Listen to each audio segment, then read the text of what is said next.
दोस्तों आप सबका स्वागत है मेरे इस चैनल में। दोस्तों आज के इस वीडियो में मैं आपको हनुमान आसन के बारे में बताऊंगा और मैं आपको इस आसन को करने के कुछ आसान तरीके बताऊंगा जिसके अभ्यास से आप कुछ ही हफ्तों में इस आसन को बहुत ही अच्छी तरीके से कर सकते हैं। सबसे पहले मैं आपको हनुमान आसन का जो फाइनल पोज होता है उसको करके दिखाऊंगा।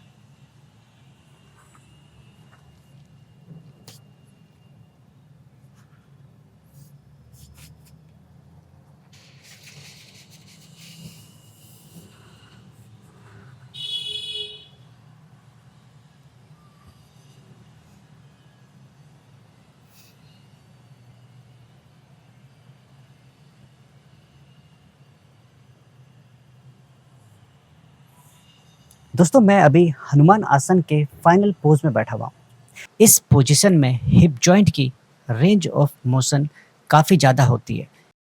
दोस्तों आप हनुमान आसन में मेरे दोनों पैरों को देख रहे होंगे। आगे वाला जो पैर है वो फ्लेक्शन और जो पीछे वाला है वो एक्सटेंशन मोड में है। हनुमान आसन एक एडवांस आसन की श्रेणी में आता है और इस आसन को करने के लिए जो मसल्स इन्वॉल्व होती है वो हैमस्ट्रिंग, हिप फ्लेक्सर और क्वाड्रिसेप्स के साथ साथ हिप के एब्डक्टस और एडक्टस में महत्वपूर्ण लचीलापन और मजबूती की आवश्यकता होती है। और दोस्तों यहाँ पर आप देखेंगे जो मुख्यतः दबाव पड़ रहा है वो नी जॉइंट और हिप जॉइंट में ज़्यादा है। और इसके साथ साथ मेरा जो ये टखना है, ये एड़ी है, इसको मैंने ज़मीन पर रखा है ताकि मुझे ज़मीन पे सपोर्ट मिल जाए। इसके साथ साथ जो मेरा सैक्रम का क्षेत्र है और पूरी स्पाइन और शोल्डर, ये मेरे बॉडी को स्ट्रेट रखने में सहायता कर रही है। तो इन सब मसल्स और जॉइंट की महत्वपूर्ण भूमिका है हनुमान आसन को करने के लिए। तो दोस्तों अब मैं आपको कुछ प्रैक्टिस बताऊंगा जिसे करने से आप हनुमान आसन को कुछ ही महीनों में या कुछ हफ्तों में अच्छी तरह से कर सकते हैं। सबसे पहले हमें अपनी पूरी बॉडी का वार्म अप करना है और उसके बाद हमें बटरफ्लाई को करने का अभ्यास हर दिन करना है। बटरफ्लाई को करते समय हमें ये ध्यान रखना चाहिए कि मेरी एड़ी जितनी हिप के पास होगी, नज़दीक होगी, उतना मैं हनुमान आसन को अच्छी तरीके से आसानी से कर सकता हूँ। और मेरे जो नीज़ है वो भी कुछ दिनों के बाद इस प्रकार से ज़मीन में टच हो जानी चाहिए। इस अभ्यास के बाद हम लिजर्ड पोज को कर सकते हैं। इस पोज को करने के लिए हमें सबसे पहले घुटनों के बल बैठ जाना होता है। दोनों हाथों के बीच कंधों के बराबर की दूरियां होती है। सांस छोड़ते हुए अपने दाएं पैर को आगे की ओर लाएं और उसे अपने दाहिने हाथ के बाहर रखें। इस स्थिति में अपना अधिकतर भार अपने दोनों हाथों में रखें और अपने पीछे के पैर की थाई को ज़मीन में छूने का प्रयास करिए। कुछ हफ्तों तक इसका अभ्यास कर सकते हैं। आप अपने दोनों हाथों को ज़मीन में रखते हुए अपने पीछे के पैर की थाई को ज़मीन में लगाने का प्रयास करें। यह आसन एक हिप ओपनिंग योगासन है जो हिप हैमस्ट्रिंग को लचीला और मजबूत बनाता है। कुछ दिनों के अभ्यास के बाद आप इस प्रकार से कर सकते हैं। यहाँ पर हमारा शरीर का भार आगे और पीछे के पंजे में रहेगा और स्पाइन और शोल्डर सीधे रहेंगे।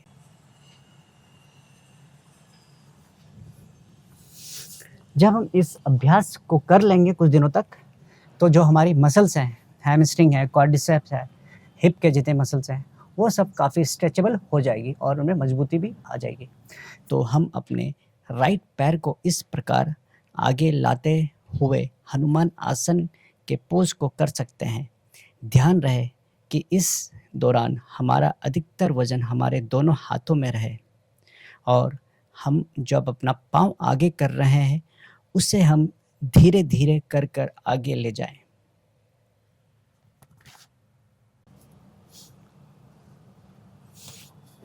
और कुछ दिनों बाद जो हमारी मसल्स है वो जब पूरी तरह खुल जाएगी तो हमारा जो हनुमान आसन है वो बहुत ही अच्छी तरीके से लग जाएगा।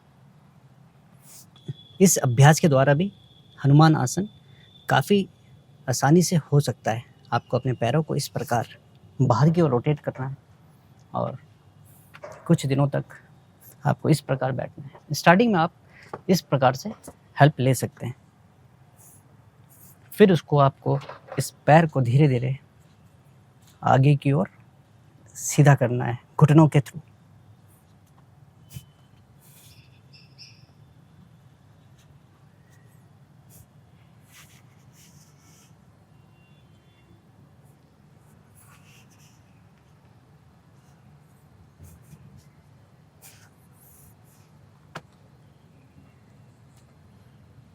दोस्तों अब मैं आपको जो प्रैक्टिस दिखा रहा हूँ वो है भ्रू नमन आसन।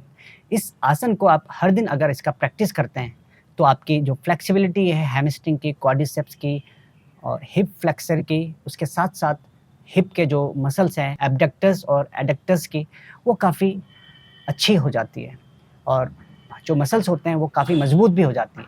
तो आप इसका प्रैक्टिस अगर आप हर दिन करते हैं तो आप बहुत ही जल्दी से हनुमान आसन को लगा सकते हैं। इसके लिए सबसे पहले आपको दोनों पैरों को इस प्रकार फैलाना है और अपने कमर क्षेत्र को आगे की ओर करते हुए अपने हाथों को ज़मीन में इस प्रकार रखना है और अपने पैरों को इस प्रकार आप दोनों पैरों के पंजों की मूवमेंट कर सकते हैं ताकि मसल्स की फ्लेक्सिबिलिटी अच्छी हो।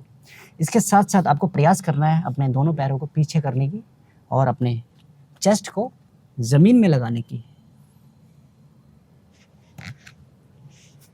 और कुछ हफ्तों या महीनों के प्रैक्टिस के बाद आप अपने माथे को ज़मीन में लगा सकते हैं और अपने हाथों के द्वारा अपने दोनों एड़ी को पीछे की ओर धकेल सकते हैं इस प्रकार।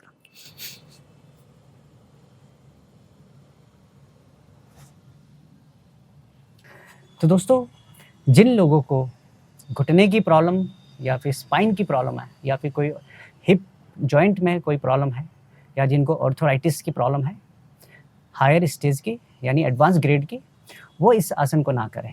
दोस्तों इस आसन को करने के बहुत सारे लाभ हैं। ये एक हमारे पूरी शरीर को मजबूती देता है, उसके साथ साथ हमारे हिप, हमारे जो नीज के जॉइंट्स हैं, उसके जितने मसल्स हैं, जितने उसके सराउंडिंग मसल्स हैं, उनको काफ़ी मजबूत करता है। तो ये स्पोर्ट्समैन हो गया, जितने भी डांसर हैं, जितने भी जिम्नास्ट हैं, उनके लिए बहुत ही अच्छा अभ्यास है। दोस्तों दिखाए गए प्रैक्टिस को निरंतर करते हुए आप हनुमान आसन को कुछ ही महीनों में आराम से लगा सकते। दोस्तों उम्मीद करता हूँ आपको आज का वीडियो नॉलेजेबल लगा होगा। आप मेरे इस वीडियो को लाइक और मेरे इस चैनल को सब्सक्राइब कर सकते हैं। धन्यवाद।